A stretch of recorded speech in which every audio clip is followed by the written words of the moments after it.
Hey guys, back with another build video. This is the case that I'll be going for in the current build. As you can see there, it's the Jonsbo C3-Plus. A few reasons why I've gone for this is, one, I didn't want to do another video on a Masterbox Lite 3.1. Two, it's got the tempered glass and I haven't done a video like forever on a Jonsbo, so why not? This wasn't because of cost either. This was actually a little bit more than what I usually spend. This was an $89 case, but yeah, so we'll move on. These are all the specs for it, as you can see there. It's got a few different cool things I was reading online. You can't read everything online, and this is the other thing that I didn't know about, that it had a 140 built in. I actually, overlooked it and thought that it had a 120, so... But anyway, it doesn't really matter. There's a bit of a description on what they've actually done on the Plus as opposed to the actual C3 base. Yeah, and that's the exploded view. This is the interesting thing that I read online, where you could actually take this they call it a hard drive caddy, but you can actually mount a radiator if you want for liquid cooling on the opposite side, and then put your fans on that side just in case you need a little bit more room for your GPU or whatever. Interesting thing is that it sucks all its air from underneath, including as well this here. So yeah, well, it'd be interesting to see all this, and yeah, so give me a sec, I'll pull it out of the box for you. It's out of its box now in all its glory, and the one thing that I noticed immediately is, yeah, now listen to this. This is the Jonsbo RM3. And it's just all very much, I mean, that's the thickness of the front panel, that's the thickness of the metal there, and so, a bit disappointing.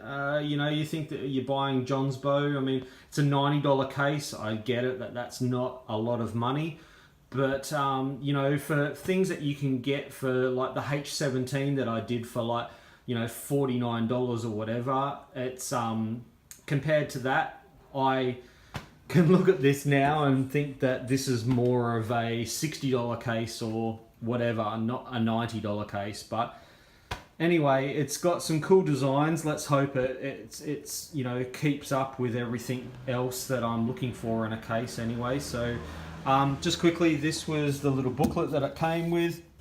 Again, this is just an exploded view and whatnot else, and yeah, which is kind of cool.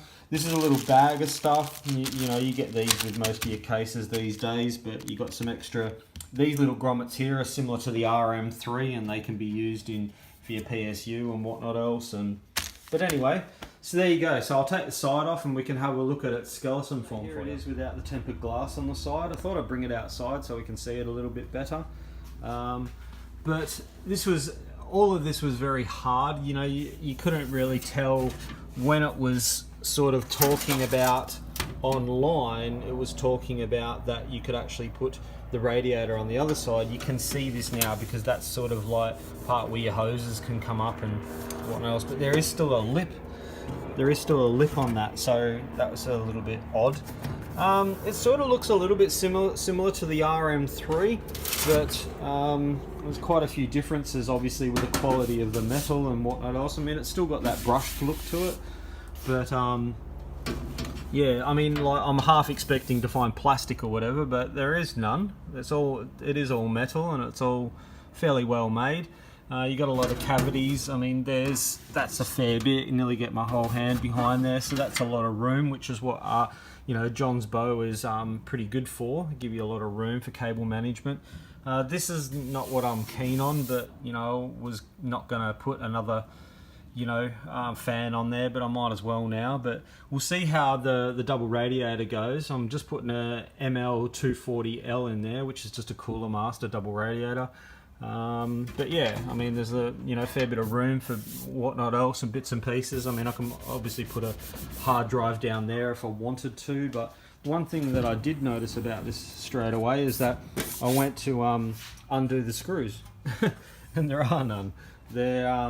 Obviously there could be an upgraded version to this one, but this, with the, oh, as well, one thing, but anyway, yeah, so you've got your screws here and here and here, so 4-pointed to be able to take it off, which is a little bit annoying. You can't do the one thing I did notice is when I was taking off the tempered glass, there's no lip down here at all. So as I was taking it off, it just fell down. Okay, here's all the parts I'm going to be using in this current build. I've put them outside just because it's raining today and it's super dark inside, and yeah, easier to see out here. I'll start from over here on this end. I'll start with the fans. So these are the two that I picked up yesterday. I overlooked when I was looking at this case that it had a 140 on top. So I've got this out. This is a fractal design thing, and you can actually go from, you know, mount onto a 140 but then put the 120 onto it. So I'll see what it looks like to begin with. I still have the receipt. I can go back and get it on. It's just that it's a long drive mucking around, going backwards and forwards to just pick up this one fan. I still have the receipt. The 140s are exactly the same price, but I'll see what it looks like and stuff like that. I'll throw that into a snippet video in a moment, and you guys can see what that looks like. But I've stuck with these. You can see that they're two different ones. One's an air pressure, one's an air balance, the other one's an airflow. I did ask for two airflows, but they only had one in stock, so I went for that one. That's the reason. Moving on. Oh, by the way, I've stuck with the Cooler Master because I am using a Cooler Master cooler. And the thing is that I have mixed and matched RGB fans in the past, and they've looked a little bit off. So this time I'm sticking to the same brand, and yeah, keep it all looking aesthetically nice. Pretty self-explanatory here. There's not really much to say. As you can see, it's the Master Liquid ML240L RGB. It does come with its own controller, and I'll speak about why I might use that as opposed to the header on the motherboard in a second. But yeah, this is compatible with a bunch of like RGBs anyway. It's straightforward. It's just a 4-pin anyway. Moving on, this is the PSU, and this is a GTX1050ti. This is second hand, but I did get it for a great price. It may be a tad overkill, but again, got it for a good price. You know, it's semi-modular, and it'll, you know, keep cable management down quite well, and you don't have to worry about bunching cables up and stuff. And I do have all the secondary cables for it as well. So, so moving on to the motherboard, I was really lucky with this. This is brand new, and it does come with the Interceptor mouse, which is just a little bonus that they gave out with it. This, when I was talking about the RGB and using the controller, this does have an RGB header, but the RGB header is restrictive. I have used this board once in the past, and I hooked everything up to the RGB header, going woohoo, this is awesome. And then I started using the controller itself or the software, and it only lets you do certain things. It won't let you do, like, you know, rainbow or, you know, flashing of all the different colors or whatnot else. It actually has simplified things like, you know, board temperature and stuff like that. And it'll just go from, you know, from green to blue to red, so indicating the, you know, the temp as such. But, you know, the client itself wasn't, you know, was actually quite happy with that.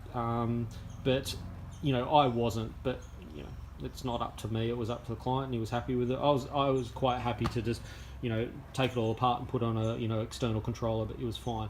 Anyway, so I've gone for this because it's got some great overclocking, you know, features, and it has the M2 on board, so it's great. And yeah, M-ATX form, so we're all good. Moving on to the RAM, so there's 16 gig here, 8 each, which is great because this only has 2 slots, and these are two 666 speeds. And yeah, pretty self-explanatory, not much to say. The CPU, as you can see here, it's the i5-7600, and I have used that CPU in the past, and it's great for, you know, what I'm putting together here. It's going to be suiting it very, very well. 256 gig M2, not much to really say. This is a 2.5 inch form, and it's, you know, 3 terabyte. It is brand new. I haven't put done nothing. It's brand new, straight out of its packet. So I was just lucky on that, and I just picked it up for a great price. Moving on, as you can see here, it's the graphics cards, the GTX1050ti. A little bit annoyed with this in transportation, throwing all this tape over it. Not very good, but yeah, this has got its RGB. I think it's just got, like, that's all it is. It's not like lighting up here or anything. It's just that little tiny simplified thing. So yeah, I mean, as you can see here, it's just saying it's got its aura sort of thing, which, you know, I'm going for something a tad different, but I might, you know, that will have to obviously be a little bit separate, which is a little bit annoying because it won't actually go with the whole whole thing that I've got going here, but still, you know, I can still, you know, get it to do different things and whatnot else. But anyway, so there we go. So there's all the parts, and I think this is going to be a good build. You know, I'm pretty sure that this will all come together very well. But yeah, so, you know, that hard drive is in. I actually considered putting it here. I've already put another one here. This will just be just an ordinary Cooler Master fan. It's brand new. It's just off another case. And so I'll be drawing the air from here, because this looks like this is where it all comes from. I mean, we're only talking about this little tiny bit here to pull up the air, but you know, so I thought I might as well utilize that and just throw some air up onto the cooler. Here's that mounting as well. So there's two screws. There's one here, and that just holds this caddy in place. And it looks like this is, you know, you can actually more so use this if you use like a maglev or something there, and you know something high flow or whatever. So you'd only end up using like 3 fans or whatever, and then you could use all this for hard drives. But I've used it for mounting the cooler. So that's all on there now, and we'll see how it all goes. It feels like it will, you know, it should fill it up really well. I don't think I'm going to have a conflict. There's the GTX1050ti, and I've sort of quickly placed it in there, and there's a fair bit of clearance, so we'll see when everything goes together. Okay, it's now completely together. I have to say that this case has been odd. It's been one of the weirdest cases I've actually used.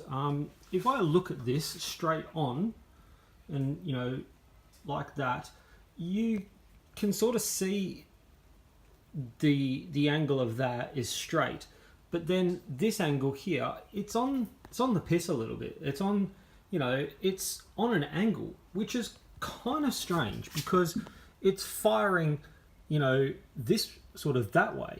It's not actually firing, you know. So if you were to have like an air cooler or whatever, well, yeah, even if you were to have an air cooler, you're sort of not throwing the air directly over it. I mean, the explanation is because they've got, in that depiction, if we come around here, you know, they've got this grill here, which, you know, sucks the air in for the radiator itself. Now, in the depiction online, it shows an air cooler. So I'm going to have to say that this case is more designed for air coolers. It's not really designed for, you know, this kind of setup. I mean, as I said, that's only a GTX 1050 Ti, and you know, there's that one finger, that's it, between it. You know, that was that suggestion where it said that you could take, which is this screw here, and this screw here, and there's another 2 on the other side, and then you take this whole panel off. Now this panel is kind of more designed, this rig is more designed for maybe, you know, a nice looking, you know, media center or something like that, because you've got the air here, the air would come up and straight over your graphics card, and then you had the 140 sucking everything all out. Because this panel here is more designed to have, well, it is designed to take 2, 3 and a half inch hard drives. So that's where you got, so you can have 1, 2, 3, 4, and then 5 on the other side. So you can have 5 hard drives on this, and then, you know, obviously, you know, I've got the hard drive I've got on the other side, but you could have a bunch of, you know, loads of hard drives on this, no problem at all. But liquid cooling this for a gaming machine has been a little bit difficult. Okay, we are ready to go. I'm ready to turn it on for the first time. Always a nervous moment here that you've done all the RGB and everything all right and everything's all good. This is what I've elected to go for as well. These usually come, I think I get these when I buy the ID cooling, like the 3-packs. I always get one of these in there, and I've got like 2 of them sitting in there, so I thought I'd just go for this. As I said, I've used this motherboard before, and its RGB header is very restrictive, as much as that it says that it's an RGB header. The software that it comes with, I guess I could download some sort of different software, but obviously I've only downloaded the authentic MSI one. But so that's what I've gone for. So, you know, hopefully it's all good. And so what I'll do is I'll quickly turn off the lights. You'll actually see how dark it is today.